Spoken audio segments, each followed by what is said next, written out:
El vestido seguía colgado en el gancho tras la puerta del dormitorio.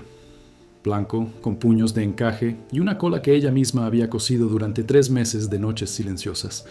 Isadora ya no lloraba al mirarlo. Habían pasado 8 meses. Ahora solo pasaba los dedos por el dobladillo de la tela al volver del trabajo, como quien toca una vieja cicatriz para recordar que había sobrevivido. Luego cerraba la puerta con llave, calentaba sopa, se sentaba en el borde de la cama y comía sola, con el plato en el regazo y el silencio de la pequeña casa como única compañía. La casa estaba al final de una calle estrecha en Ouro Preto, Minas Gerais, encajada entre un muro de piedra cubierto de musgo y un jacarandá que florecía en septiembre. Era una casa de solo 4 habitaciones, heredada de su abuela, con pisos de madera que crujían en los mismos lugares durante décadas. Isadora conocía cada crujido.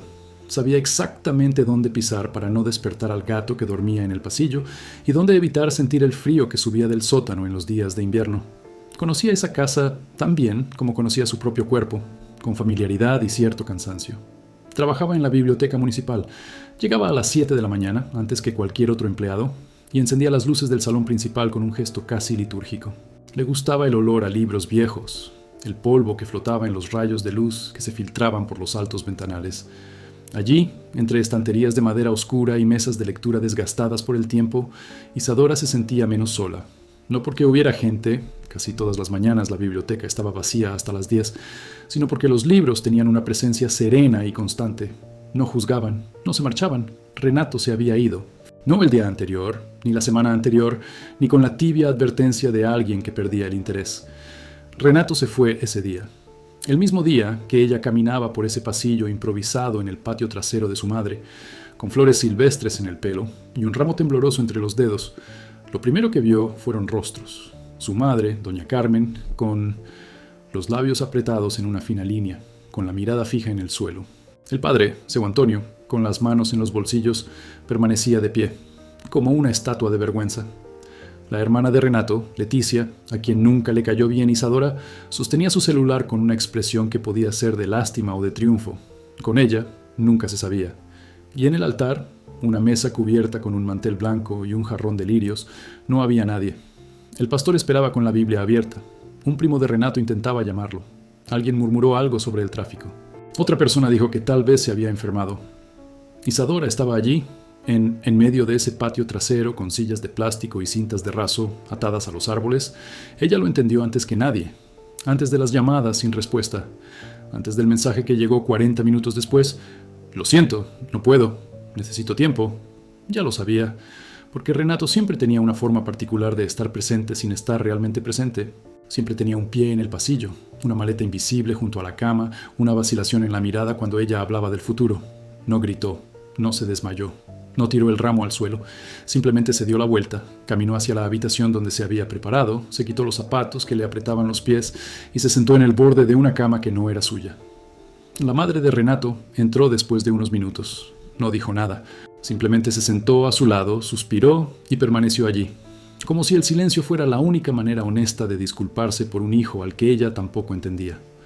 Los meses siguientes estuvieron llenos de pequeñas muertes. La primera fue la vergüenza. En un pueblo pequeño como Ouro Preto, donde todos saben el nombre del perro del vecino, ser abandonada en el altar era un evento público. La gente la miraba de otra manera, no con malicia, o al menos no todos, sino con esa compasión húmeda que es peor que el desprecio porque viene con un gesto de la cabeza y frases como «te mereces algo mejor» y «Dios sabe lo que hace». Isadora sonrió, les dio las gracias, cambió de tema. Aprendió a tragarse la humillación como quien traga una medicina amarga. Rápido, sin masticar, sin sentir. La segunda muerte fue la de la confianza en sí misma. Isadora nunca fue una mujer que llamara la atención en una sala llena de gente.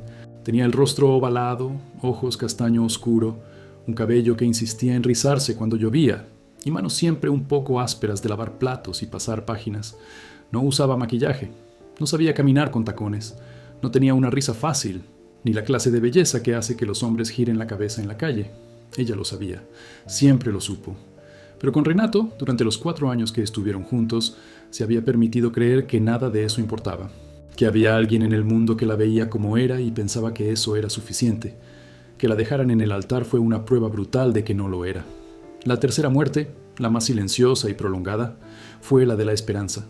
no la esperanza genérica y abstracta que aparece en las tarjetas de Navidad y en frases pegadizas, la esperanza específica y concreta que tenía nombre, rostro y dirección, la esperanza de ser elegida, de tener a alguien que se quedara, de construir una vida con alguien más que ella misma. Esta esperanza murió poco a poco, como una planta que se olvida regar, y cuando Isadora finalmente se dio cuenta de que se había secado, ya no lloró. Simplemente cerró la ventana del dormitorio y dejó el vestido donde estaba. Ese martes por la mañana, 8 meses después, Isadora abrió la biblioteca como de costumbre. Dejó su bolso debajo del mostrador, encendió la vieja computadora que tardaba 3 minutos en iniciarse y empezó a organizar las devoluciones de la semana.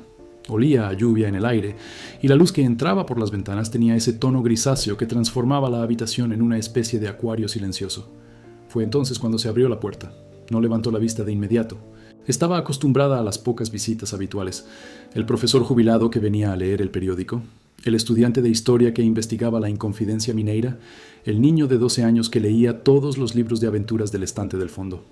Pero cuando el silencio se prolongó demasiado, cuando se dio cuenta de que quien había entrado no se movía, no hablaba, no se acercaba a ninguno de los estantes, levantó la cabeza y ella se encontró con los ojos de Renato. Estaba más delgado, sus hombros parecían más angostos bajo una chaqueta oscura que ella no reconoció. Su cabello era más largo y le caía sobre la frente de una forma que nunca antes se habría permitido. Tenía profundas ojeras y una barba incipiente de varios días que le daba a su rostro una sombra de... El agotamiento no era solo físico. Sostenía un sobre marrón con ambas manos, como un niño que sostiene una tarea escolar y que sabe que va a recibir una mala calificación. «Isa», dijo. Su voz sonó entrecortada. No era una actuación. Renato nunca fue un buen actor. Era, sobre todo, un hombre que sentía demasiado y no sabía qué hacer con lo que sentía. Eso era lo que lo hacía peligroso. No la malicia, sino la incapacidad de soportar su propio peso emocional. Isadora no respondió. Colocó con cuidado el libro que sostenía sobre el mostrador como si fuera de cristal y se cruzó de brazos. No por enojo, por protección. «¿Qué haces aquí?», preguntó con voz más firme de lo que esperaba. «Necesito hablar contigo». «No, tenías que haber estado en el altar hace 8 meses. Podríamos haber hablado antes». Renato bajó la mirada. Tragó saliva. Apretó el sobre. «Lo sé que no tengo derecho, pero necesito que me escuches. No te debo esto. No debería. Sé que no debería». Se quedó quieto, con el sobre apretado contra el pecho, y por primera vez Isadora percibió algo inesperado. Miedo, no miedo a ella, miedo a sí mismo, miedo a lo que había hecho y a lo que eso revelaba sobre él. Era el tipo de miedo que no se disimula, que aparece en el rabillo del ojo y en el temblor casi imperceptible de sus manos. 5 minutos, dijo, y no aquí. Salieron a la escalera lateral de la biblioteca, donde había un banco de hierro bajo un viejo mango. La lluvia aún no había llegado, pero el viento ya traía finas gotas que se le pegaban al pelo. Renato se sentó a su lado, pero no cerca.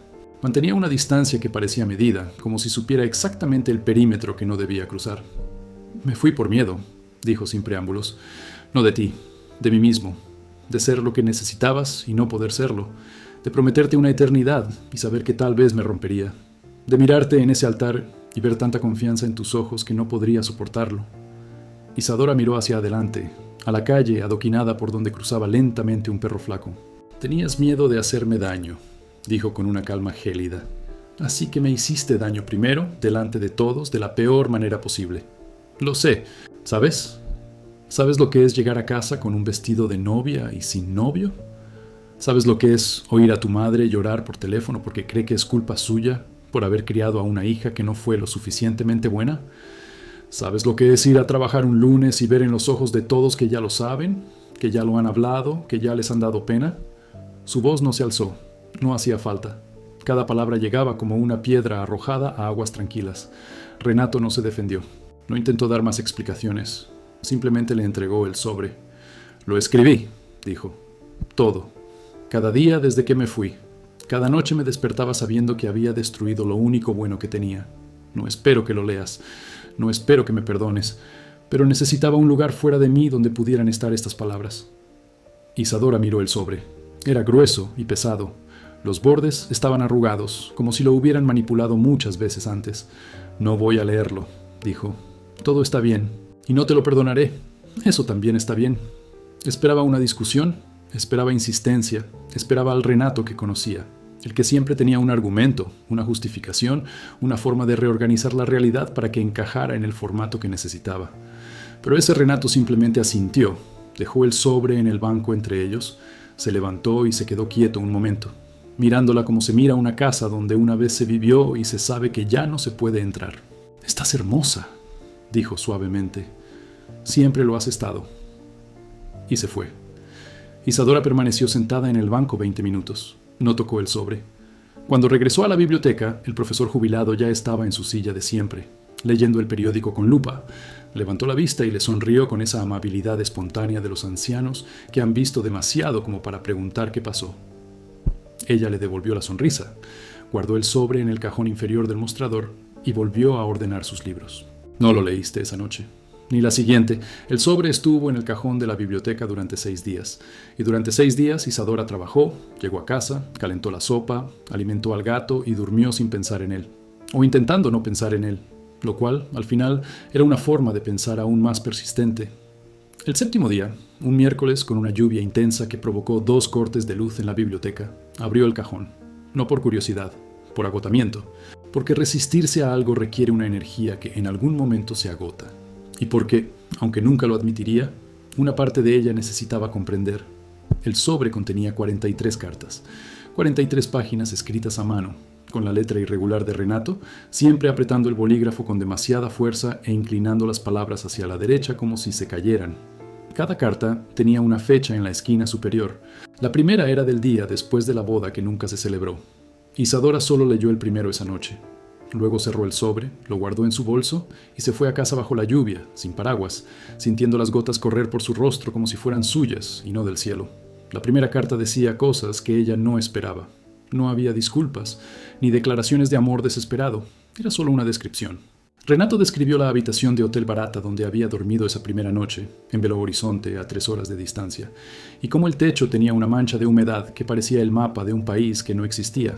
Describió cómo se había quedado despierto mirando esa mancha hasta el amanecer, y cómo, cuando la luz entró por la ventana, dándose cuenta de que había cometido el mayor error de su vida, pero que regresar en ese momento sería aún peor, porque regresar sin entender por qué se había ido solo sería prepararse para una nueva huida. Hubo una frase al final que se clavó en la cabeza de Isadora como una espina. No huí de ti. Huí del tamaño de lo que sentía, porque nadie me enseñó nunca a permanecer. Cerró los ojos, respiró hondo, y por primera vez en 8 meses sintió algo que no era ni dolor ni ira, sino algo intermedio, indescriptible, entre la compasión y el resentimiento. En los días siguientes leía una carta por noche, no más de una. Era un ritual involuntario que se convirtió en una segunda rutina dentro de la ya existente. Llegaba a casa, se quitaba los zapatos, daba de comer al gato, calentaba la sopa y luego, sentado en la cama con la espalda apoyada en el cabecero de madera, abría la siguiente carta. Renato relató su viaje, no como una aventura, ni como una historia agradable de autodescubrimiento. Lo relató como se confiesa. Describió los trabajos temporales, ayudante en un taller mecánico en Betim, dependiente en una panadería en Contagem, cargador en un almacén de materiales de construcción en Ribeirão das Neves.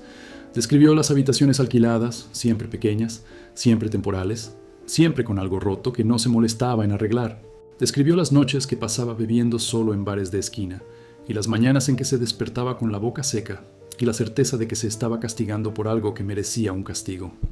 En la carta número 12 escribió sobre su madre.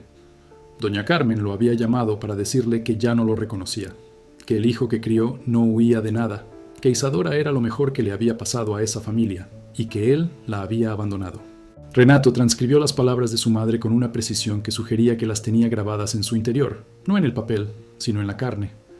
En la carta 15 habló de su padre. Su padre, Antonio, era un hombre de pocas palabras, de esos que expresaban cariño con gestos prácticos. Un grifo arreglado, un neumático cambiado, un café preparado antes de que todos despertaran.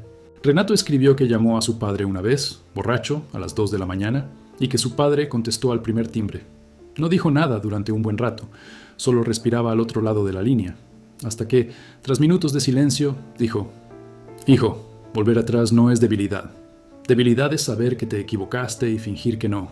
Y colgó.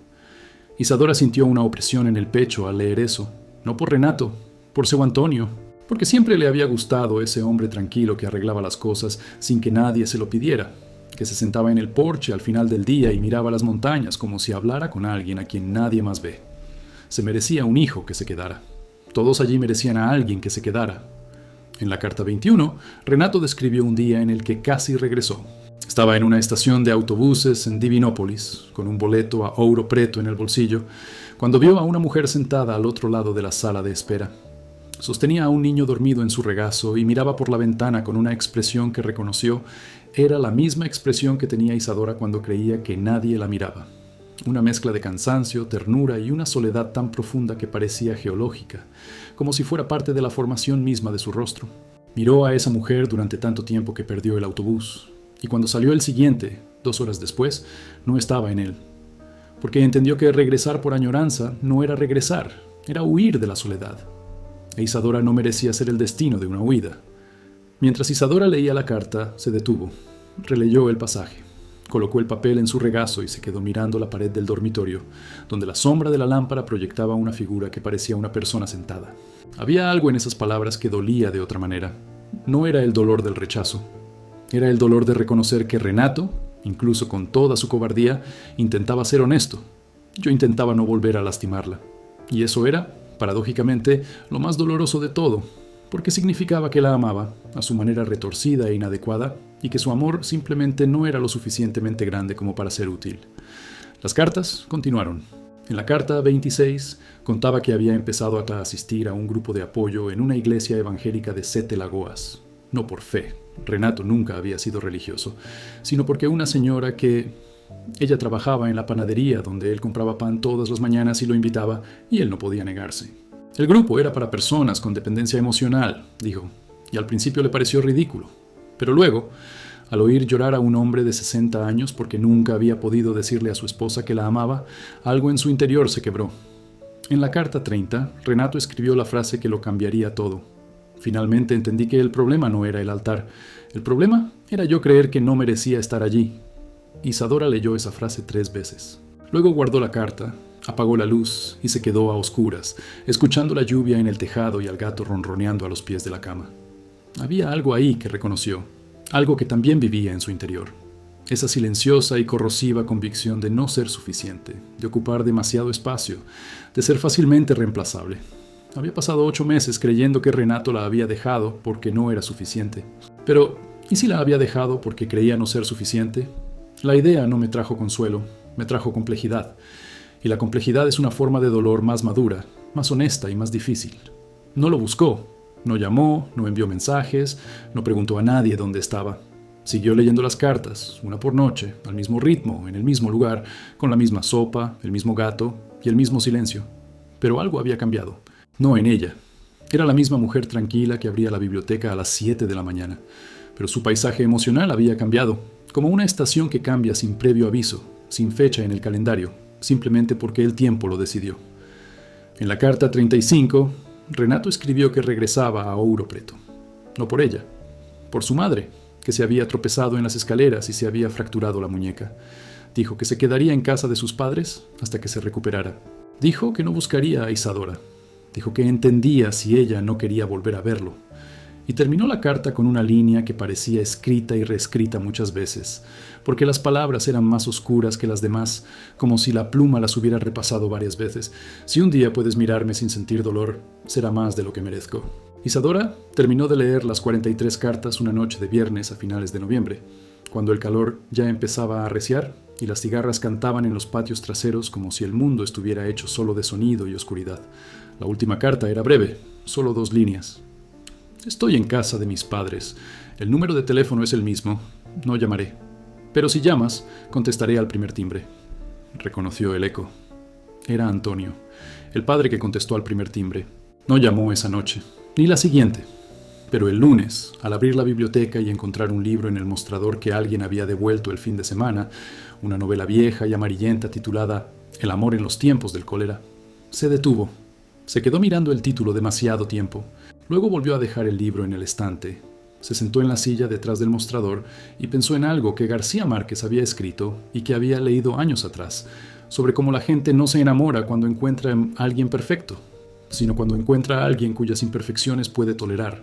Renato era imperfecto, de una manera que dolía, pero Isadora empezaba a preguntarse si la perfección era realmente el criterio. O sí, tal vez, el criterio era algo más cercano al coraje para regresar, la humildad para preguntar, la paciencia para esperar sin garantías. El miércoles de esa semana lo vio, no porque lo buscara, sino porque Europreto es demasiado pequeño para dos corazones fugitivos. Estaba en el mercado, en Largo do Rosario, comprando plátanos para su madre. Llevaba una camiseta descolorida y una gorra que ella nunca había visto. Sus manos estaban llenas de bolsas de compras y su postura era diferente. Sus hombros menos encorvados, su mirada más presente, como si finalmente ocupara todo su cuerpo en lugar de habitar solo una parte de él. La vio al instante y se detuvo. Y el mundo, ese pequeño mundo de puestos coloridos, olor a cilantro y gritos de los vendedores, también se detuvo. Isadora no apartó la mirada, no se cruzó de brazos, no le dio la espalda. Se quedó quieta, con una bolsa de tomates en la mano, y lo miró como se mira un paisaje familiar después de un largo viaje. Con reconocimiento, con extrañeza, con la conciencia de que algo había cambiado, algo innombrable. Renato caminó hacia ella, lentamente, como quien cruza un campo minado de recuerdos. «Hola», dijo. «Hola», respondió ella. «Mamá está mejor. Ya le sacaron el yeso de la muñeca». «Ya lo oí». La señora Carmen envió un mensaje a través de la vecina. Un silencio, no incómodo, sino pleno, lleno de todo lo que quedó sin decir y de todo lo que estaba escrito en 43 letras. «Lo leí», dijo Isadora, sin necesidad de explicar qué. Renato tragó saliva. Sus ojos se llenaron de algo que no era exactamente una lágrima, sino esa humedad que surge cuando el cuerpo necesita expresar lo que la boca no puede. «¿Y?», preguntó en voz tan baja que casi se perdió entre el ruido de la feria. «Y todavía estoy enojado». «Entiendo, pero no soy el único que está enojado». La miró, y en esa mirada había una pregunta que no se atrevía a formular, y una respuesta que ella aún no estaba lista para dar. Habían pasado 8 meses de ausencia, 43 cartas, una madre con la muñeca rota, un padre que contestó al primer timbrazo, una ciudad entera que lo sabía todo, y entre ellos, en ese espacio de 1,5 metros entre dos cuerpos en una feria callejera, yacía la frágil y terrible posibilidad de empezar de nuevo. «No voy a ponértelo fácil», dijo. «No quiero que te lo pongas fácil, y no voy a prometer nada, yo tampoco. Hacer promesas es lo peor que hago». Casi sonrió. Casi.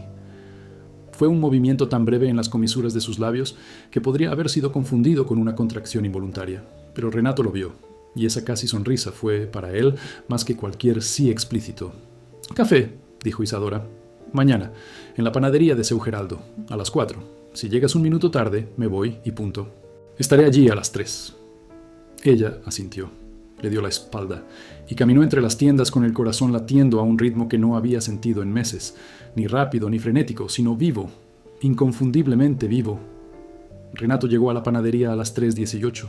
Isadora lo supo porque le preguntó a Seu Geraldo cuando llegó, a las 4 en punto, y el panadero, que los conocía desde niños, rió entre dientes y dijo que el joven había pedido 3 cafés porque estaba muy nervioso y le temblaban las manos como ramitas de hojas verdes.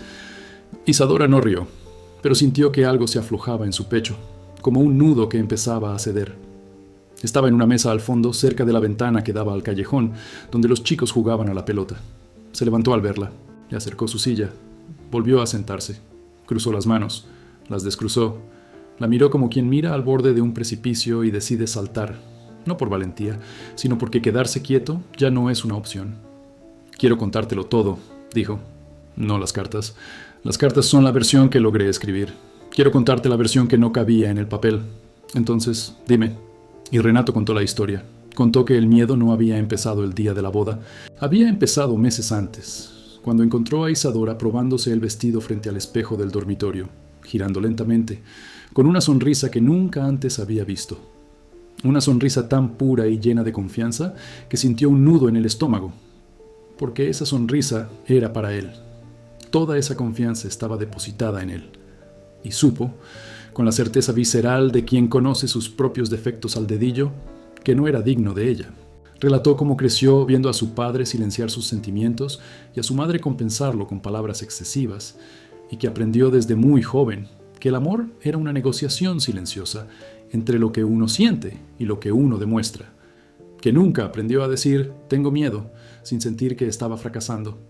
Que el único lenguaje emocional que conocía era el de la evasión. Física, cuando era posible. Mental, cuando no. Contó que, La mañana de la boda, se despertó a las 5, se sentó en el borde de la cama, miró el traje colgado en el armario y sintió una opresión en el pecho como si se le contrajeran las costillas. Intentó respirar, intentó racionalizar, intentó recordar todas las razones por las que amaba a Isadora. Y había muchísimas, pero el miedo era más grande que todas juntas. Era un miedo ancestral, heredado, acumulado durante años de no saber cómo ser.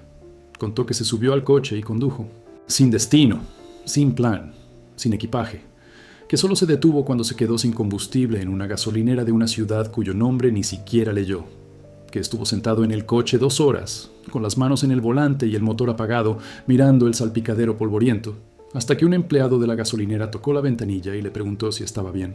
«Te lo dije», murmuró Renato mirando el café que se enfriaba, «pero nunca he estado tan lejos de estar bien». Isadora lo escuchaba todo sin interrumpir. Escuchaba con todo el cuerpo, las manos en el regazo, los hombros erguidos, la mirada fija en él. Escuchaba como quien lee un libro que duele en cada página, pero que no se puede cerrar, porque la verdad tiene esa crueldad. Te atrapa.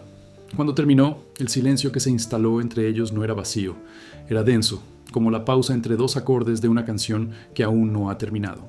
«Me destruiste», dijo Isadora con la voz sin temblar, sino desde lo más profundo de su ser. «Ni la boda, ni la fiesta, ni el vestido. Destruiste la parte de mí que creía que alguien podía elegirme y quedarse. Y no sé si esa parte volverá alguna vez». Renato no apartó la mirada. «Sé que lo destruí, y sé que podría no volver, pero necesito que sepas que no fue porque no fuera suficiente. Fue porque no supe ser suficiente. La diferencia parece pequeña, pero lo es todo. Para mí, ese día no hubo ninguna diferencia. No sé, más silencio». El señor Geraldo pasó junto a la mesa y llenó las tazas sin que nadie se lo pidiera. Tenía la sabiduría de los comerciantes de antaño, sabía cuándo servir y cuándo desaparecer. «No voy a volver a salir contigo», dijo Isadora, y la frase no tuvo sentido. «No me voy a comprometer, no voy a planear una boda, no voy a comprar otro vestido. Eso se acabó». Renato asintió y algo en sus ojos se atenuó por un momento, como una vela casi arrastrada por el viento. «Pero», continuó, y la palabra «pero» nunca tuvo tanto peso en una conversación. «Puedo tomar un café contigo, aquí, en esta panadería, los miércoles a las 4.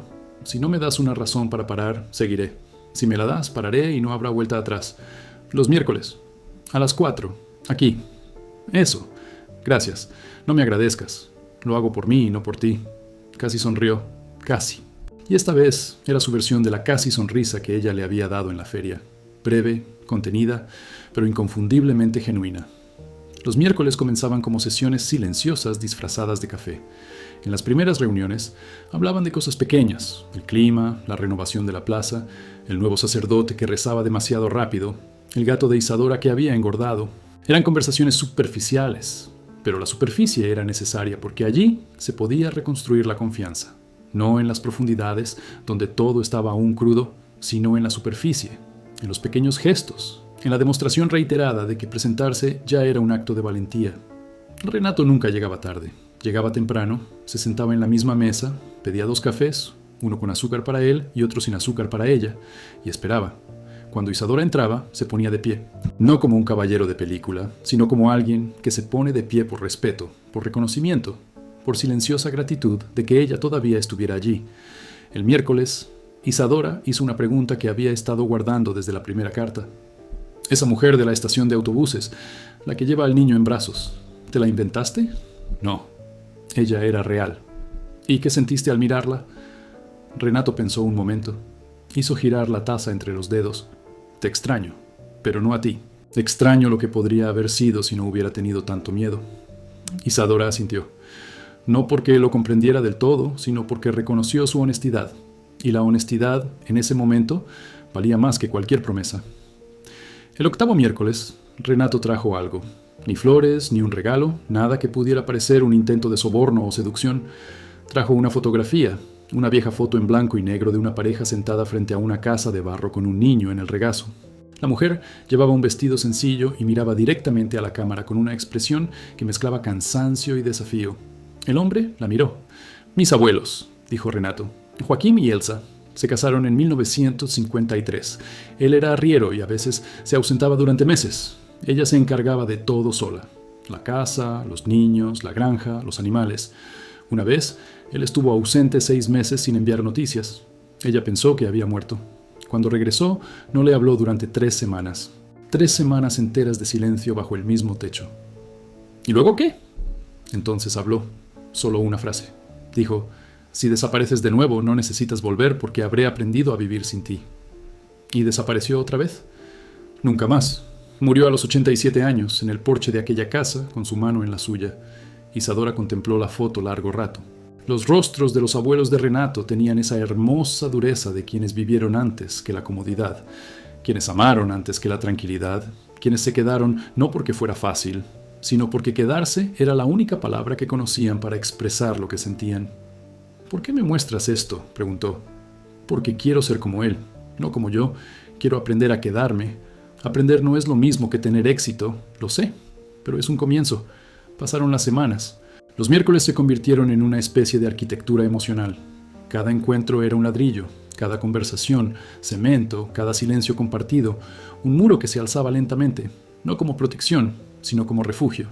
Isadora no lo sabía.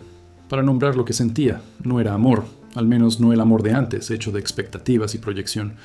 Era algo más sobrio, más cauteloso, más adulto. Era como caminar por un camino que ya se había derrumbado una vez y prestar atención a cada paso. No por miedo, sino por respeto al suelo. Renato, por su parte, había cambiado de maneras que no eran evidentes para quienes no lo conocían, pero que Isadora percibía con la agudeza de quien ha estudiado cada uno de sus gestos. Hablaba menos, no porque tuviera menos que decir, sino porque había aprendido a escuchar primero. No hacía promesas, no hacía grandes planes, no decía para siempre. Decía mañana, el próximo miércoles, cuando quieras. Vivía el presente como alguien que entendía que el futuro es una construcción diaria, no una declaración de intenciones. Había vuelto al trabajo. Consiguió trabajo en el taller de restauración de una iglesia barroca, limpiando y restaurando piezas sagradas de madera. El trabajo era lento, meticuloso y requería paciencia y atención al detalle. Isadora pensó, sin decirlo, que quizás ese era el trabajo más adecuado para él: restaurar objetos dañados por el tiempo. En diciembre, cuando el calor ya era una presencia física, sentada junto a la gente como una invitada indeseada, Isadora hizo algo inesperado. Después del café del miércoles, cuando ya estaban en la acera despidiéndose con la distancia habitual, sin abrazos, sin besos, sin caricias, dijo: el sábado es la fiesta de Nuestra Señora en la iglesia del Pilar. Voy con mi madre. Si quieres ir, puedes. Conmigo no. Pero puedes ir. Renato lo entendió. No era una invitación. Era un permiso. Era Isadora abriéndole una puerta, no del todo, solo una rendija, y dejándole decidir si quería pasar. Me voy, dijo. El sábado, el festival fue precioso. Faroles de papel colgaban de cuerdas que cruzaban la plaza, puestos de dulces y vino caliente. Una banda de forró tocaba en un escenario improvisado, niños corriendo entre las piernas de los adultos. El olor a turrón de cacahuete y palomitas de maíz se mezclaba con la humedad del aire nocturno. Isadora estaba con su madre, doña Elena, una mujer menuda de cabello canoso que llevaba en la mirada una preocupación constante por su hija, como quien vela por una herida que aún no cicatriza. Renato apareció solo. Se quedó a las afueras de la fiesta, cerca de un puesto de algodón de azúcar, sin acercarse. Isadora lo vio de lejos, doña Elena también. La madre apretó el brazo de su hija y dijo en voz baja: «Ese muchacho tiene el descaro de aparecer aquí».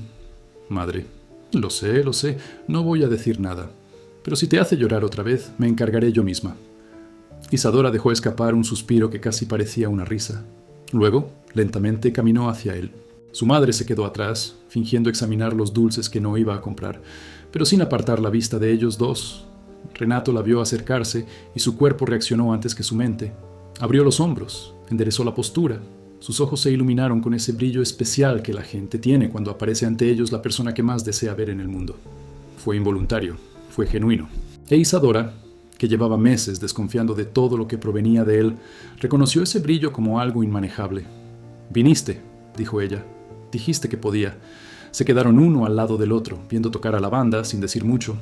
De vez en cuando, él comentaba algo. El forró estaba bueno, el vino caliente era fuerte, había luna llena, y ella respondió con frases a medias y asentimientos. No era una pareja, no era nada con nombre.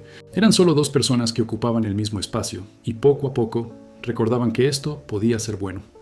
Cuando la banda tocó una canción más lenta, uno de esos valses country que hablan de añoranza, del camino y de la luz de la luna, Renato la miró y le extendió la mano. No dijo nada. Simplemente extendió la mano, con la palma hacia arriba, como una oferta que podía rechazar sin ofender. Isadora miró esa mano, la mano que había sostenido la suya durante 4 años. La mano que no estaba en el altar. La mano que había escrito 43 cartas. La mano que ahora temblaba, leve, casi imperceptiblemente, como una hoja ante la lluvia. No le tomó la mano, todavía no, pero rozó los dedos con los suyos, suavemente, como quien toca una superficie para comprobar su temperatura, y allí se quedó. 2 dedos sobre 2 dedos, en plena fiesta callejera, con la luna llena, el forró y el aroma del vino caliente, y el mundo entero reducido a ese minúsculo punto de contacto entre 2 pieles. Renato no se movió, no apretó, no tiró.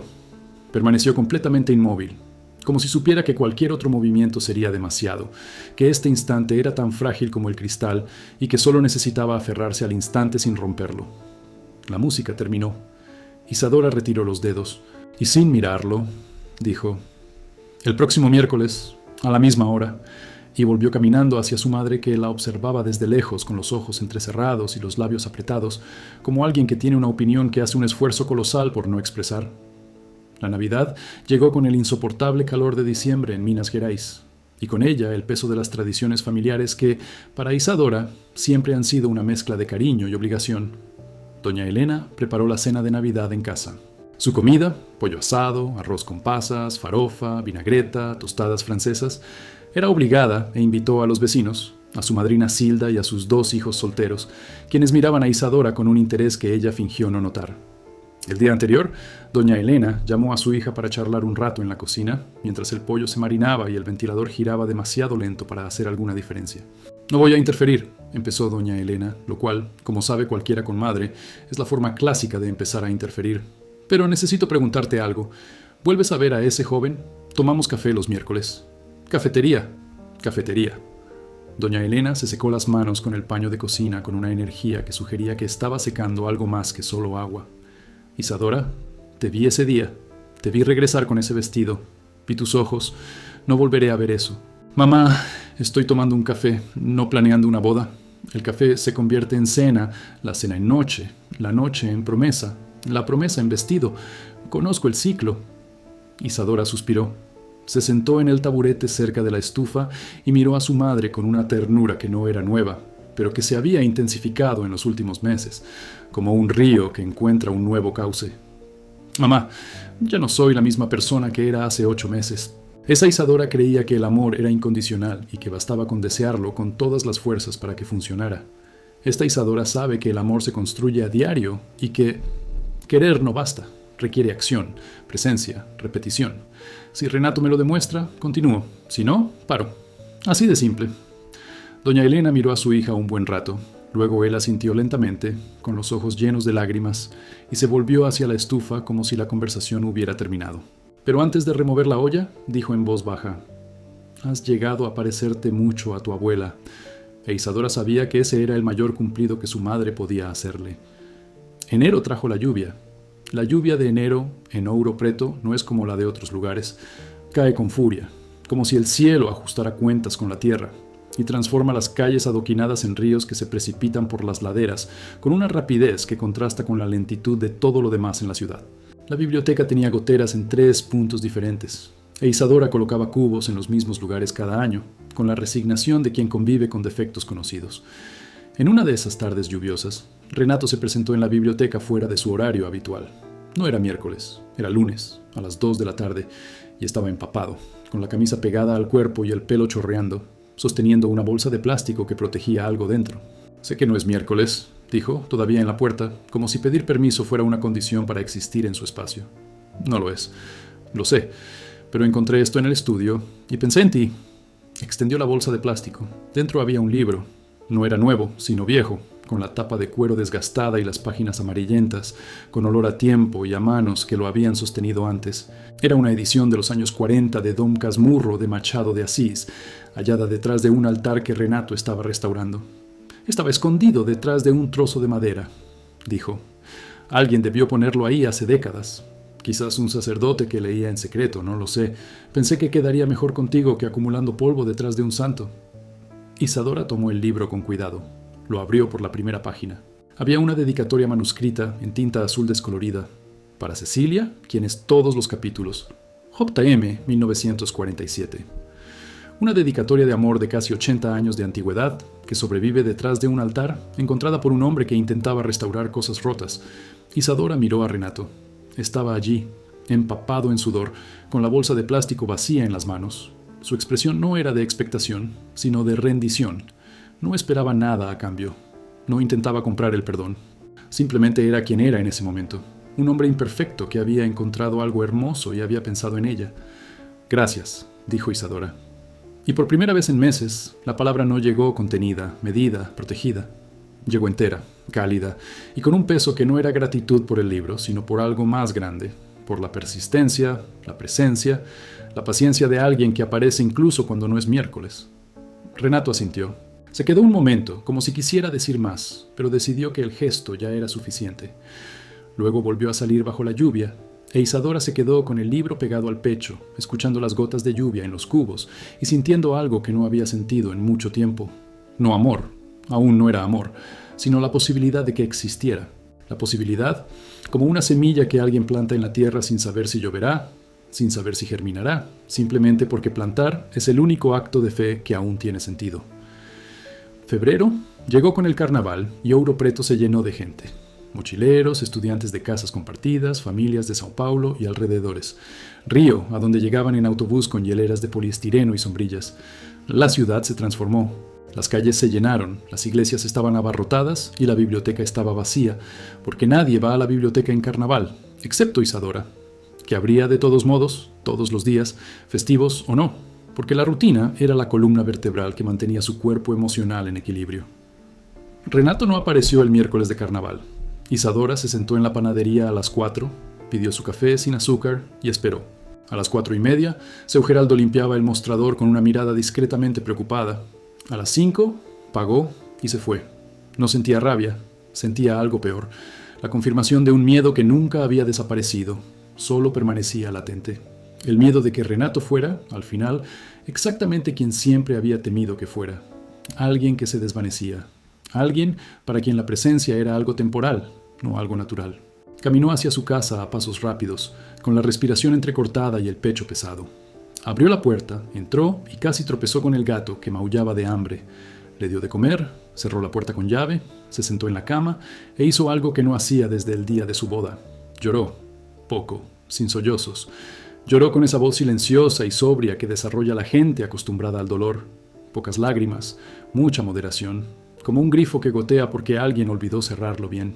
El teléfono sonó a las 6. Era doña Carmen. Isadora, mi hija Renato está en el hospital. El suelo se movió. ¿Qué? Se cayó del andamio del estudio. Se rompió la pierna y 2 dedos. Está en urgencias. Le acaban de hacer una radiografía. No es grave, pero me pidió que te llamara. Me pidió que te dijera que lamenta no haber podido ir a la cafetería. Isadora permaneció en silencio tanto tiempo que doña Carmen le preguntó si todavía estaba en la línea. Sí, dijo. ¿Qué hospital? Llegó al Hospital Santa Casa a las 7 de la tarde. El pasillo olía a desinfectante y a preocupación, y había una fila de sillas de plástico donde estaban sentados doña Carmen y don Antonio. Ella rezaba el rosario. Se miró las manos, como siempre lo hacía cuando no sabía qué hacer con su angustia. Seu Antonio se levantó al ver a Isadora. No sonrió, no era un hombre que sonriera por convención, pero hizo un gesto con la cabeza que significaba más que cualquier sonrisa. Significaba reconocimiento, aceptación, gratitud. Está ahí dentro, dijo. Puedes pasar. Isadora entró. Renato estaba en una camilla, con la pierna enyesada sobre una almohada y los dedos de la mano izquierda vendados. Su rostro estaba pálido, con una expresión de dolor que intentó disimular sin éxito. Al verla, se le llenaron los ojos de lágrimas. Y esta vez no eran las lágrimas contenidas de antes. Eran lágrimas de verdad, que le corrían por la cara sin permiso. No falté a clase, dijo, antes de que ella pudiera decir nada. No falté a clase, me caí. El andamio cedió y me caí. Salía temprano para ir a la panadería. Te lo juro, Isa, no falté a clase. La urgencia en su voz era la urgencia de alguien que sabe que la diferencia entre fracasar y caer es la diferencia entre perderlo todo y tener una oportunidad. E Isadora, de pie junto a la camilla, mirando a ese hombre destrozado, literal y metafóricamente, sintió que algo se rompía en su interior. Ni una barrera, ni un muro. Algo más antiguo, más profundo. el caparazón protector que había construido durante 8 meses de dolor, silencio y cafés cuidadosamente programados. Extendió la mano y le tocó la cara, lentamente con las yemas de los dedos, como lo había hecho en la fiesta callejera, pero esta vez no fue una prueba de temperatura. Fue un toque completo, una caricia total, que expresaba lo que aún no podía expresar con palabras. «Sé que no te saltaste la clase», dijo en voz baja. «Lo sé». Renato cerró los ojos, una lágrima rodó por un costado, desapareciendo en la fina almohada del hospital. Y allí, bajo la luz fluorescente de una sala de urgencias abarrotada, con el ruido de las camillas que pasaban, las voces de las enfermeras y el olor a desinfectante que lo impregnaba todo, ocurrió algo sin grandiosidad, sin banda sonora, sin lluvia cinematográfica. Solo 2 personas que habían resultado heridas y que, lenta e imperfectamente, decidían quedarse. Isadora se quedó en el hospital hasta la medianoche. Se sentó en la silla junto a la camilla y sostuvo la mano sana de Renato mientras éste se dormía bajo los efectos de los analgésicos. Doña Carmen trajo café, sin azúcar, como a ella le gustaba, y se sentó al otro lado, y las dos permanecieron allí, en vigilia, como 2 mujeres que aman al mismo hombre de maneras diferentes e igualmente imperfectas. Cuando Renato por fin se durmió, Isadora se levantó para irse. En la puerta del dormitorio, doña Carmen la agarró del brazo. «Sé que te hizo sufrir», dijo la mujer con esa franqueza que solo poseen las madres de Minas Gerais. «Y sé que puede hacerte sufrir de nuevo. Pero ha cambiado, Isadora. No lo ha cambiado todo, porque nadie lo cambia todo. Pero ha cambiado lo suficiente como para intentarlo. Y para él, intentarlo ya es más de lo que pensé que vería». Isadora asintió. No tenía respuesta para eso, o quizás sí. Pero la respuesta no eran palabras, sino presencia. Estar allí, a medianoche, un miércoles de carnaval, junto a un hombre que la había abandonado en el altar y ahora yacía en una camilla con una pierna rota, y la certeza de que el hueso roto más grande no estaba en su cuerpo. En los días siguientes, Isadora, inconscientemente, estableció una nueva rutina. Salía de la biblioteca, pasaba por el mercado, compraba fruta y pan, e iba a casa de los padres de Renato, donde éste se recuperaba en la habitación que había sido suya en su adolescencia. Una pequeña habitación con carteles descoloridos de bandas que ya no existían y una estantería con libros que había leído a los 15 años y que nunca volvió a tocar. Ella compraba la fruta, se quedaba 1 hora y conversaban. No se trataba de ellos, se trataba de todo lo demás. De los libros de la biblioteca, de las piezas de madera que restauró, de las historias que contaba Seu Geraldo en la panadería, del gato que ahora dormía en la caja de zapatos en lugar de la almohada, del calor implacable, de la lluvia que volvería en marzo. Hablaban como 2 personas que se reencuentran, no desde cero, porque había demasiada historia que borrar, sino desde un lugar diferente, más honesto, más abierto, sin la ilusión del primer amor ni la amargura de la desilusión, solo con la materia prima de lo que quedaba, respeto, cariño y un deseo silencioso de arreglar las cosas. Doña Carmen observaba desde lejos. Seu Antonio, al cruzarse con Isadora en el pasillo, hacía un gesto casi imperceptible con la cabeza, el mismo gesto de reconocimiento, y luego salía a la terraza, donde se sentaba con su café y las montañas como compañía. Una vez, cuando Isadora se marchaba, dijo, sin mirarla, como si le hablara al aire: «Tienes la paciencia de tu abuela». Isadora se detuvo. Iba a decir que no conocía a la abuela de Renato, pero comprendió que no se refería a doña Elsa. Hablaba de una sabiduría ancestral y femenina que reconocía sin saber cómo nombrarla. La capacidad de esperar sin perderse, de amar sin perderse, de permanecer sin entregarse. Marzo llegó con las últimas lluvias y la lenta mejoría de Renato. Le quitaron la escayola, empezó la fisioterapia y volvió a caminar por el pueblo, despacio, con una ligera cojera que quizá nunca desapareciera del todo. Volvieron los miércoles en la panadería, pero ahora también había martes en casa de sus padres, sábados en el mercado y domingos en que se cruzaban en misa y se sentaban uno al lado del otro sin planearlo. La ciudad lo notó. Ouro Preto siempre lo nota. Los vecinos comentaban con esa típica mezcla de discreción y chismorreo de Minas Gerais, un arte en sí mismo. La chica de la biblioteca ha vuelto con el chico que desapareció, decían, y el tono variaba entre la admiración y la censura, según quien hablara. A Isadora no le importaba.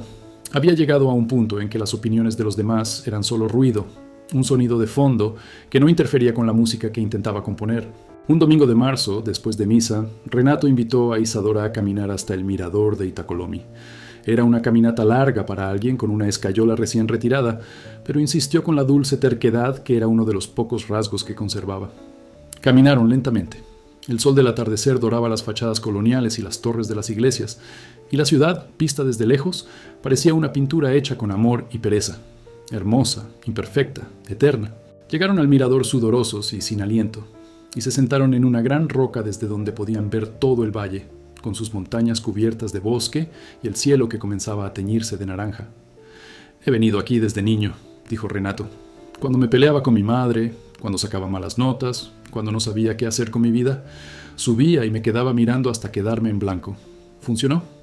A veces. Otras veces me quedaba mirando y confundida, pero al menos la vista era hermosa». Isadora rió. Una risa breve y genuina que los sorprendió a ambos. Era la primera vez que reía con él desde el altar, y el sonido de esa risa, simple, espontánea, humana, cambió algo en el ambiente, como si la atmósfera entre ellos hubiera decidido que era hora de relajarse. «Isa», dijo Renato, cambiando de tono, «quiero decirte algo. No es una promesa, no es una declaración, es solo algo que necesito que sepas». Ella lo miró. Su rostro estaba bañado por la luz del sol poniente, y por un instante pareció más joven, como si la luz hubiera borrado meses de culpa y soledad y revelado al niño que había sido antes de sentir tanto miedo. «Te amo», dije. «Te amé aquel día en el altar, te amé cada día que estuve lejos, y te amo ahora. Pero no lo digo para que me lo repitas, lo digo porque he pasado toda mi vida huyendo de lo que sentía y ya no quiero huir, aunque me duela decirlo, aunque no me respondas. Necesitaba que estas palabras existieran entre nosotros, fuera de mí, en el aire, para saber que al menos una vez tuve el coraje». El viento sopló, los árboles del valle se movieron, el sol descendió un grado más y las sombras se alargaron. Isadora sintió que su pecho se llenaba de algo que no era ni dolor ni alegría, sino la rara e insoportable mezcla de ambos, ese estado emocional que no tiene nombre en ningún idioma y que quizás solo existe entre dos personas que se han hecho daño y sin embargo deciden mirarse. No dijo «yo también te amo», no porque no lo sintiera, sino porque las palabras en ese momento se quedaron pequeñas para lo que estaba sucediendo. En cambio, hizo algo que no había hecho en meses, algo que requería más valentía que cualquier frase. Apoyó la cabeza en él, su hombro, lentamente, con el cuidado de quien coloca un objeto frágil sobre una superficie inestable, y allí se quedó. Renato no se movió, no la rodeó con el brazo. Simplemente se quedó allí, sintiendo el peso de su cabeza sobre su hombro, y respiró. Una respiración larga y profunda, que parecía provenir de un lugar que había estado atrapado demasiado tiempo. Y en esa respiración había alivio, gratitud, miedo, esperanza, todas emociones mezcladas como pinturas que se unen en una paleta y forman un color que aún no tiene nombre. Se quedaron así hasta que el sol desapareció tras las montañas y el cielo se tiñó de ese azul oscuro que precede a la noche. Luego descendieron juntos, lentamente, por el camino de tierra, con la ciudad brillando abajo como un Belén iluminado. La semana siguiente, algo cambió. No de forma drástica, ni con un gesto grandilocuente, ni una declaración solemne. Cambió la forma en que cambian las cosas importantes en la vida real. Lentamente, casi sin previo aviso, como la marea que sube sin que te des cuenta hasta que ya tienes los pies en el agua. Renato empezó a pasar por la biblioteca no solo cuando tenía un motivo, sino cuando no lo tenía. Aparecía con café, se quedaba 10 minutos, preguntaba por los libros nuevos, ayudaba a mover una estantería que necesitaba ser empujada para arreglar una fuga. Isadora empezó a cocinar para dos, no porque él se lo pidiera, sino porque la sopa para una persona siempre había sido excesivamente solitaria, y ahora que la soledad se había aliviado, la olla parecía pedir más. Un viernes de abril, Isadora abrió el armario del dormitorio y vio el vestido. Seguía allí, colgado en la misma percha, con el mismo encaje en los puños y la misma cola que había cosido. Lo observó un rato, luego, con gestos tranquilos, lo descolgó, lo dobló con cuidado y lo metió en una caja de cartón. Cerró la caja. La guardó al fondo del armario, detrás de las mantas de invierno. No lo tiró, no lo quemó, no lo donó. Simplemente lo conservó, como guardar un recuerdo que duele, pero que forma parte de nosotros. Una cicatriz que ya no necesitamos mirar a diario para recordar que sobrevivimos.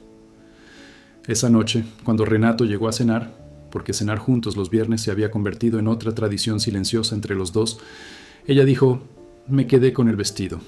Se detuvo, con el tenedor a medio camino de la boca. «¿Cómo lo guardaste?» «En una caja, al fondo del armario. Ya no necesito que esté colgado ahí». Renato dejó el tenedor. La miró con una atención casi reverencial. «¿Está bien?» «Sí, eso es bueno». Él asintió. No pidió más detalles. No preguntó qué significaba simbólicamente, emocionalmente, en la práctica. Simplemente asintió, siguió comiendo, y la cena continuó con la naturalidad de las cosas que no necesitan explicación. Mayo trajo el frío.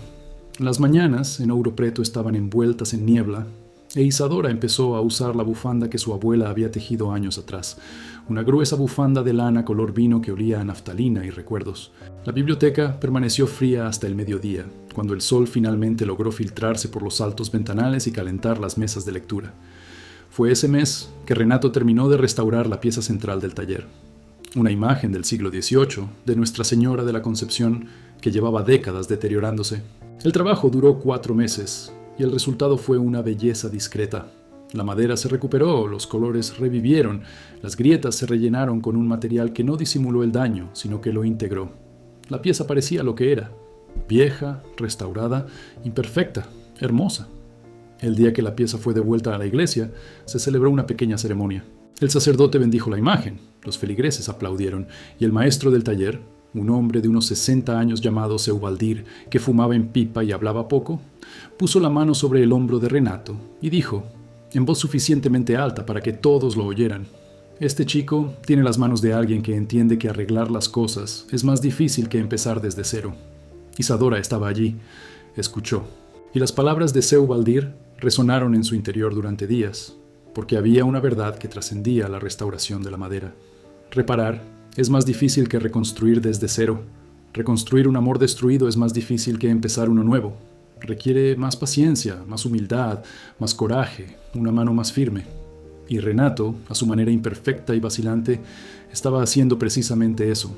Junio trajo consigo las fiestas de junio, y con ellas la decisión que Isadora tomó sin planearlo, como suelen ocurrir con las mejores decisiones. Era una víspera de San Juan, con una hoguera en el cementerio, un baile improvisado, banderas de papel crepé y el olor a maíz hervido, el aroma oficial del invierno minero. Isadora y Renato estaban sentados en un banco de madera cerca de la hoguera, observando el baile de las llamas y escuchando el crepitar de las brasas. «Isa», dijo, con la voz suave que usaba cuando estaba a punto de decir algo importante. Sé que dijiste que no ibas a tener citas, que no te ibas a comprometer, que no ibas a planear una boda. Lo sé y lo respeto, pero necesito preguntarte algo. Y si la respuesta es no, no hay problema. Volveré a la cafetería el miércoles y podemos seguir como estamos». Ella lo miró. El reflejo de las llamas danzaba en sus ojos, y había en ellos una vulnerabilidad tan grande que Isadora sintió el impulso de protegerlo, no de sí mismo como antes, sino del mundo que a veces es demasiado duro con quienes se esfuerzan. ¿Pregunta? ¿Quieres ser mi novia? Sin prisas, sin compromisos, sin vestido, sin altar. Eso es todo, solo el nombre, porque quiero que el mundo sepa que te elegí y que no me voy a ninguna parte. La hoguera crepitó. Una chispa ascendió en espiral y desapareció en la oscuridad. Isadora pensó en todo. Pensó en el vestido colgado tras la puerta, pensó en el altar vacío, pensó en el mensaje de texto que decía: «Lo siento, no puedo». Pensó en las 43 cartas. Pensó en los cafés de los miércoles, el libro encontrado tras el altar, la mano tendida en la fiesta callejera, el hospital, el mirador, la puesta de sol, la sopa que ahora era para 2. Pensó en el miedo, el suyo y el de él, y en cómo el miedo es a la vez enemigo y maestro, porque es el miedo el que nos enseña lo que importa lo suficiente como para asustarnos. «Sí», dijo, una sola sílaba que contenía meses de dolor, meses de reconstrucción, meses de cafés a tiempo, silencios compartidos, caricias cautelosas y risas redescubiertas. Renato giró todo su cuerpo hacia ella. Sus ojos brillaban, no con lágrimas, sino con esa luz que surge cuando alguien recibe algo inesperado. Extendió la misma mano de la fiesta callejera, la misma oferta, y esta vez Isadora la tomó, completamente, con sus 5 dedos entrelazados con los suyos, firmes, presentes, sin miedo, y permanecieron allí, de la mano, contemplando la hoguera, mientras a su alrededor la ciudad celebraba el día de San Juan con música y risas y maíz y vino caliente, y nadie los notó, porque la felicidad silenciosa es invisible para quienes hacen ruido, y quizá por eso es tan rara y tan preciosa, porque solo quienes han aprendido a escuchar el silencio pueden encontrarlo. El mes siguiente trajo una nueva rutina, pero distinta a las de antes. No era la rutina de la ansiosa anticipación de una primera relación, ni la rutina de la complacencia perezosa de los años posteriores. Era una rutina construida con intención. como quien construye una casa, sabiendo que la última se derrumbará. Cada ladrillo se colocó conscientemente, cada viga se probó antes de apoyarse en ella. Renato siguió viviendo en casa de sus padres, e Isadora en la casa que heredó de su abuela. No hablaron de vivir juntos, no hablaron del futuro. Vivían el presente, con la mirada puesta en quien sabe que el presente es el único tiempo que realmente existe y que todo lo demás es ficción. La recogía del trabajo siempre que podía. Ella iba al estudio cuando tenía tiempo. Cenaban juntos 3 veces por semana, 2 veces en casa de ella, una en casa de sus padres, y los miércoles en la panadería seguían siendo sagrados, un ritual que ahora cargaba con el peso de un origen, de un punto de partida. Doña Elena cedió poco a poco. No con entusiasmo, sino con la aceptación pragmática de quien comprende que su hija está bien y que resistirse a la felicidad ajena es una forma particularmente fútil de sufrimiento. La primera vez que Renato fue a cenar a casa de doña Elena, la tensión era tan densa que el aire parecía sólido. La madre de Isadora sirvió el pollo con una economía de palabras y gestos que comunicaba claramente: te estoy alimentando, no te estoy perdonando. Renato comió con la humildad de quien sabe que está sentado a la mesa por tolerancia, no por derecho. No intentó ser demasiado amable, no hizo bromas, no forzó la intimidad, simplemente comió, elogió sinceramente la comida, lavó los platos sin que se lo pidieran y se fue temprano. La segunda vez, doña Elena le preguntó si quería repetir arroz. La tercera, le sirvió su postre favorito, pudín de leche, sin que nadie se lo pidiera. La cuarta, cuando llegó, ella ya había puesto 3 platos en la mesa y le había comprado la cerveza que le gustaba. No dijo nada, no hacía falta. El pudín y la cerveza decían lo que su boca se negaba a articular. Leticia, la hermana de Renato, era otra historia. Nunca le había gustado Isadora. La encontraba demasiado simple, poco ambiciosa y aburrida. Cuando supo que habían vuelto, le envió un mensaje a su hermano. ¿Volviste con la bibliotecaria? ¿En serio? Después de todo eso, al menos podrías haber mejorado tu gusto. Renato no respondió. Le mostró el mensaje a Isadora, con la transparencia que ahora era su política, sin secretos ni falsas protecciones, y dijo: mi hermana es una persona difícil. No voy a pedirte que la quieras, pero no voy a dejar que te menosprecie. Ella no me menosprecia, respondió Isadora con una calma que no era indiferencia, sino confianza. Quien necesita menospreciar a los demás intenta sentirse superior. Ese es su problema, no el mío.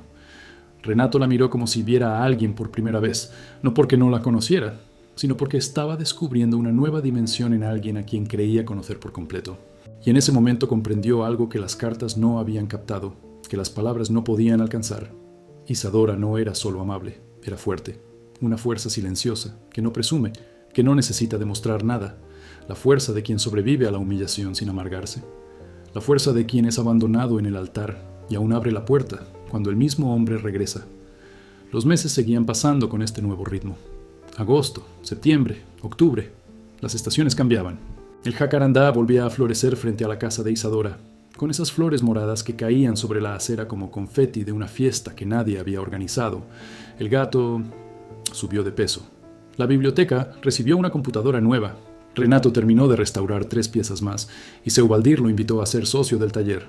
Y entre todas esas pequeñas cosas, el jacarandá, el gato, la computadora, el estudio, algo crecía que Isadora solo notaba cuando era demasiado grande para ignorarlo. No era solo amor, era confianza, esa confianza excepcional que no nace de promesas, sino de la repetición, de la presencia diaria, de la mano que aparece cuando se la necesita y no desaparece cuando las cosas se ponen difíciles, del miércoles que nunca más se echó de menos. En noviembre, 1 año y 3 meses después de ser abandonada en el altar, Isadora hizo algo que la sorprendió. Estaba ordenando el armario, buscando sábanas de verano, cuando encontró la caja del vestido. La sacó del fondo, la abrió y miró la tela blanca doblada que contenía. Pasó los dedos por el encaje. Recordó cada noche que pasó cosiendo esa cola, con la televisión encendida en una telenovela que no veía, y el corazón lleno de una expectativa que parecía interminable. Cogió el vestido, lo llevó a la mesa de la cocina, y con tijeras y aguja empezó a transformarlo.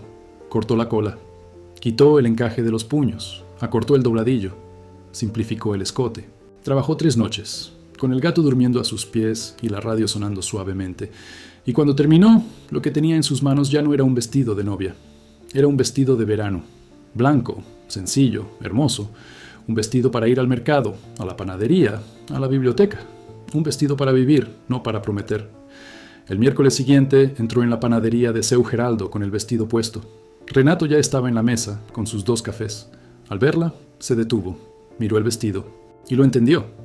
No porque alguien se lo hubiera explicado, sino porque conocía esa tela, ese encaje que ya no estaba, esa cola que había desaparecido.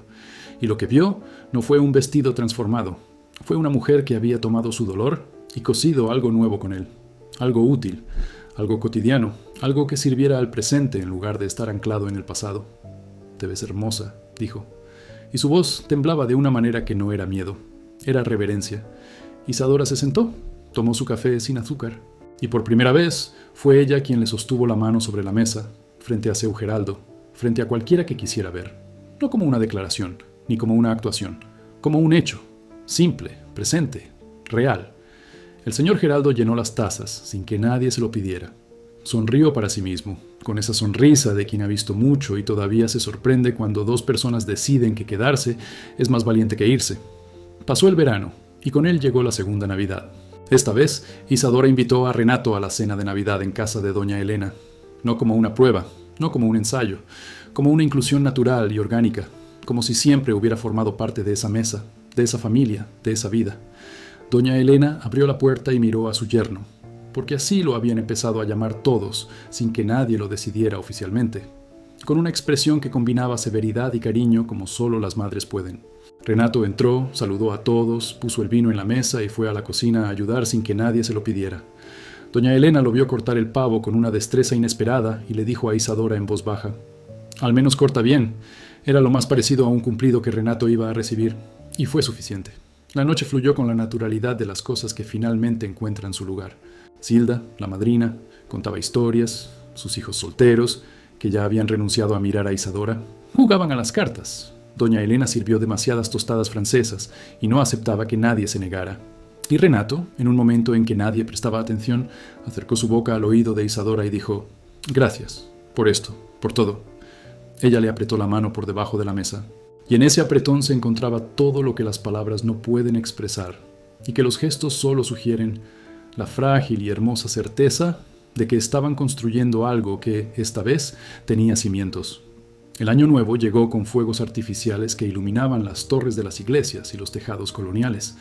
Isadora y Renato lo observaban desde su balcón, con su gato durmiendo en la silla junto a ellos y una botella de vino espumoso barato entre los dos. Cuando terminaron los fuegos artificiales y se instaló el silencio de la madrugada, Renato dijo: «Hace un año estaba en una habitación alquilada en Sete Lagoas, mirando la pared, pensando que lo había perdido todo. ¿Y ahora?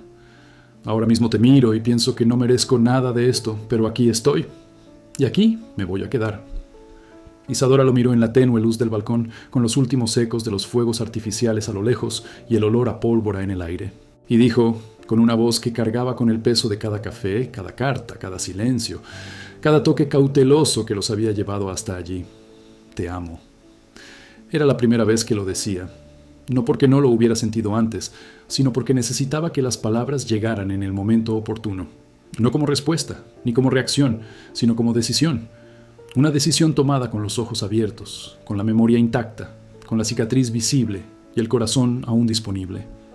Renato la miró. No dijo nada, simplemente la miró, con los ojos llenos de emoción, el pecho abierto y toda la vulnerabilidad que un ser humano puede poseer. Cuando finalmente dejó de protegerse, entonces se inclinó y la besó, lentamente, como quien se acerca a algo sagrado, un beso que no era de deseo, ni de añoranza, ni de reconciliación. Era un beso de llegada, el beso de alguien que finalmente entiende que el hogar no es un lugar, es una persona. Los meses siguientes no fueron perfectos. Ninguna historia real lo es, y mentir al respecto sería traicionar todo lo que ambos habían construido. Hubo discusiones sobre pequeñas cosas que revelaban cosas importantes, sobre viejos miedos que resurgieron como fantasmas en noches de insomnio, sobre la sombra del altar vacío que a veces aparecía en los ojos de Isadora cuando Renato tardaba demasiado en responder un mensaje o llegaba 10 minutos tarde. Pero había una diferencia fundamental: hablaban. No como antes, cuando el silencio era el lenguaje habitual y las cosas importantes se ocultaban hasta que se pudrían. Ahora, cuando algo dolía, hablaban. Cuando aparecía el miedo, lo nombraban. Cuando surgía la ira, no se la tragaban.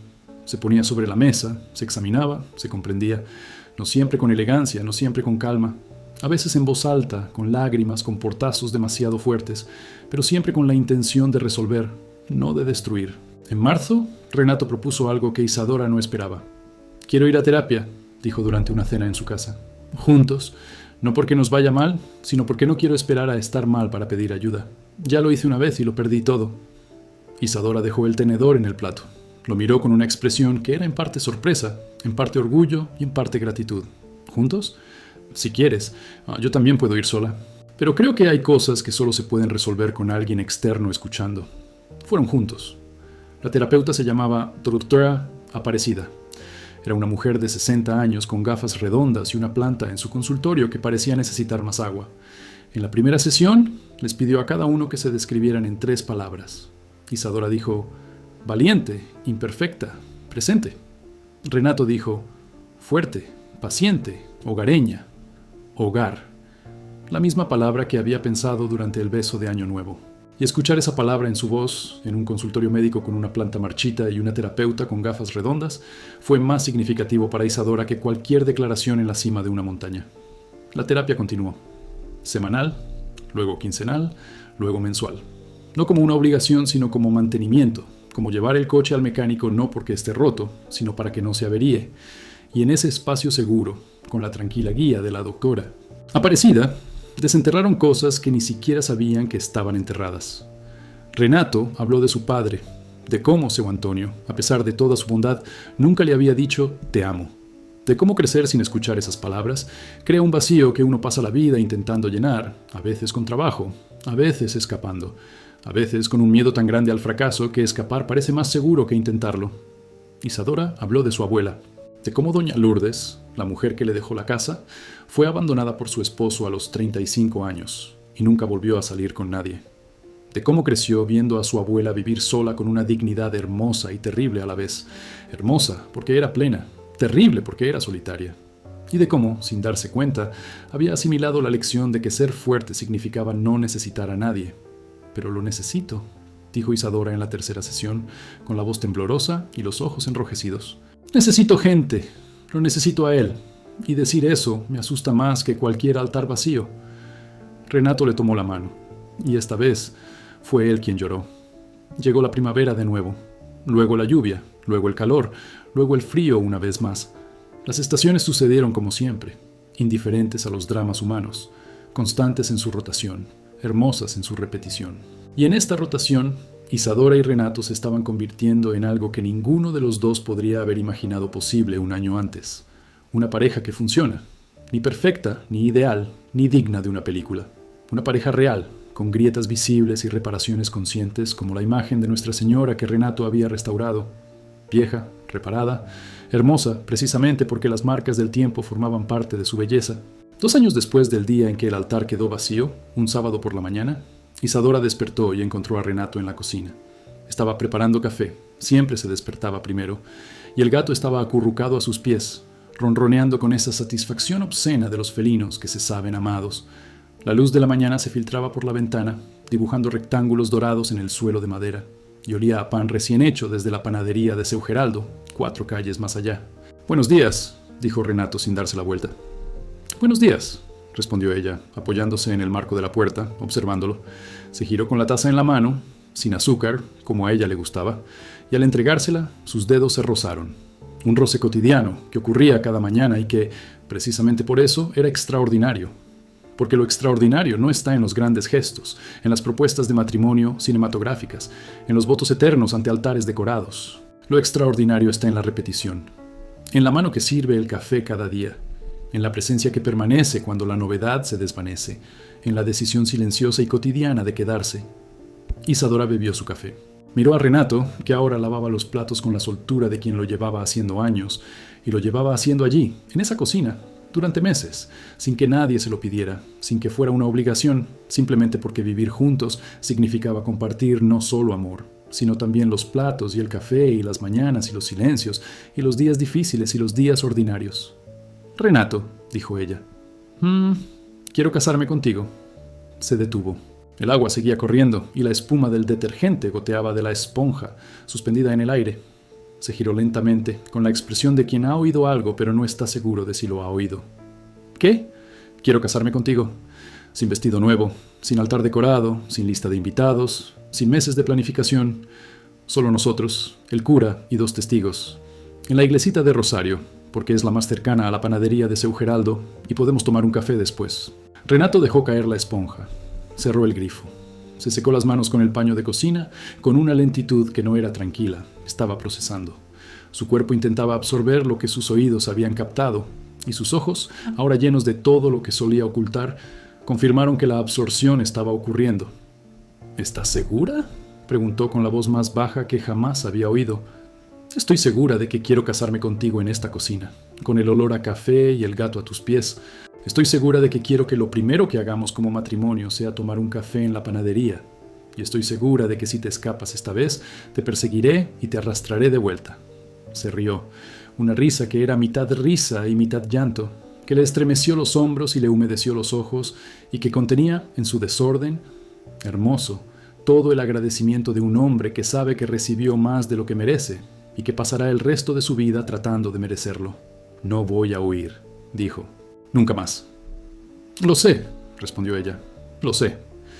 La boda se celebró un martes de junio, a las 10 de la mañana, en la pequeña iglesia del Rosario, situada en lo alto de una colina empinada y con una puerta azul que necesitaba pintura. El sacerdote era el padre Antonio, que hablaba demasiado rápido, pero con la amabilidad compensatoria de quien tiene prisa. Los testigos fueron don Geraldo, el panadero, y doña Carmen, que lloró sin parar y necesitó 3 pañuelos.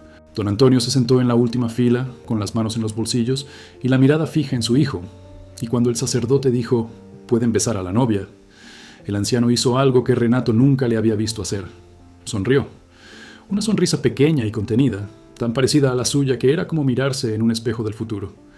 Doña Elena estaba en la segunda fila, con el rosario en la mano. Su expresión oscilaba entre la emoción y la vigilancia. Cuando Isadora pasó junto a ella, de la mano de Renato, la madre sujetó el brazo de su hija un segundo, solo un segundo, y la apretó. No dijo nada. El apretón lo decía todo. Isadora no llevaba un vestido blanco. Llevaba un sencillo vestido azul de algodón que había comprado en el mercado la semana anterior, que le había costado 40 reales y que, en su opinión, era el vestido más bonito que había llevado en su vida, porque no se trataba del vestido, nunca se había tratado del vestido. Se trataba de estar ahí, junto a alguien que había fracasado, había regresado y se había quedado, junto a alguien que había aprendido que la valentía no es la ausencia de miedo, sino la decisión de permanecer, incluso con miedo, sentada en el banco de al lado. Después de la ceremonia, caminaron cuesta abajo hasta la panadería de Seu Geraldo. El panadero ya tenía los cafés listos, uno con azúcar y otro sin azúcar, y había colocado una rebanada de pan de maíz en cada plato, con una loncha de queso Minas encima que se derretía por los bordes. Se sentaron en la misma mesa, la mesa del fondo, cerca de la ventana que daba al callejón donde los chicos jugaban al fútbol, la mesa donde todo había vuelto a empezar, la mesa de los miércoles, la mesa que era, en cierto modo, su verdadero altar, porque allí, café tras café, silencio tras silencio, se reconstruía la confianza, pieza a pieza, taza a taza. Renato tomó un sorbo, miró a Isadora y dijo, «Gracias por regalarme un miércoles». Sonrió. No la casi sonrisa de sus primeros encuentros, una sonrisa plena y abierta que iluminó su rostro ovalado y sus ojos marrones, y que hizo que Seu Geraldo, detrás del mostrador, se secara una lágrima disimulada con el paño de cocina. «Gracias por asistir a todos ellos», respondió. Y se quedaron allí, tomando café como cualquier miércoles, como cualquier otro día, como si nada extraordinario hubiera sucedido. Porque la verdad que ninguna historia de amor suele contar, es que lo extraordinario no reside en los grandes gestos. Reside en la repetición, reside en la presencia, reside en la decisión diaria, silenciosa y valiente de quedarse. Afuera, la ciudad continuaba. Las laderas, las iglesias, los tejados coloniales, el sol dorando las piedras y a la gente. Una ciudad que ha presenciado 4 siglos de historia y que conserva en cada calle y cada muro, cada flor de jacarandá guarda el recuerdo de todos los amores que nacieron, murieron y renacieron en ella. Y en esa panadería, en esa mesa, esa mañana de martes, 2 de esos amantes tomaban café y permanecían juntos. Simplemente permanecían juntos. La vida continuó. No como en las películas, donde el matrimonio es el punto final y aparecen los créditos finales. Continuó con el hermoso e imperfecto caos de todas las vidas reales. Isadora seguía abriendo la biblioteca a las 7 de la mañana. Renato seguía restaurando piezas en el taller de Seu Valdir. El gato seguía engordando. Doña Elena seguía haciendo flan cada vez que Renato aparecía a cenar. Y los miércoles en la panadería seguían, inquebrantables, como una promesa finalmente cumplida. No por obligación, sino por decisión propia. Había mañanas difíciles, mañanas en las que Isadora despertaba con esa opresión en el pecho, la sombra de un viejo miedo, y necesitaba mirar a un lado y ver a Renato allí, durmiendo, para recordar que no se había ido. Había noches en las que Renato permanecía despierto en la oscuridad, escuchando su respiración, pensando en el altar vacío, el coche sin rumbo, los meses de soledad autoinfligida, y la culpa lo visitaba como un huésped inesperado que conocía el camino. Pero también estaban las tardes de sol en el mirador, los cafés con pan de maíz, las risas cada vez más frecuentes y menos cautelosas, las cenas en casa de doña Elena, donde Renato trinchaba el pavo y su suegra fingía no quererlo mientras guardaba su cerveza favorita en el refrigerador. Las mañanas en que se despertaban a la misma hora y se quedaban en silencio en la cama, no porque no tuvieran nada que decir, sino porque algunos silencios son plenos, y el silencio entre dos personas que se han elegido mutuamente es el más pleno de todos. Un día cualquiera de un mes cualquiera, porque los días verdaderamente importantes rara vez saben que lo son cuando llegan. Isadora estaba en la biblioteca, catalogando libros nuevos, cuando encontró entre las donaciones un ejemplar desgastado de un poemario. Lo abrió al azar y sus ojos se posaron en versos que hablaban del amor, no como fuego, sino como brasas, no espectacular, no violento, sino constante, cálido, capaz de perdurar toda la noche cuando las llamas ya se han apagado. Cerró el libro. Miró por la ventana alta de la biblioteca, hacia la calle adoquinada donde la vida transcurría lentamente, y pensó en Renato. Pensó que su amor era exactamente eso, no el fuego del principio, que arde hermosa y rápidamente, sino las brasas del devenir, que calientan sin llamar la atención. Algo que perdure sin ostentar, algo menos bonito de mirar, pero infinitamente más útil para vivir. Y eso fue suficiente, fue más que suficiente, fue todo. Afuera, la campana de la iglesia del Pilar daba las horas. El sol de la tarde descendía un poco más, alargando las sombras de las torres barrocas sobre el empedrado de la calle. En algún lugar de la ciudad, Renato estaba en su estudio, restaurando otra pieza dañada por el tiempo, con pulso firme y la paciencia de quien ha aprendido que reparar es más difícil que crear algo desde cero, e infinitamente más valioso. Y en algún lugar entre ambos, en el espacio invisible que conecta a dos personas que se eligieron tras perderse, había un hilo, no de destino, ni de magia, ni de grandes promesas. Un hilo hecho de miércoles, de cafés sin azúcar, de cartas escritas a mano, de manos extendidas en fiestas callejeras, de vestidos transformados, de silencios compartidos en el mirador del atardecer. Un hilo simple, resiliente, humano.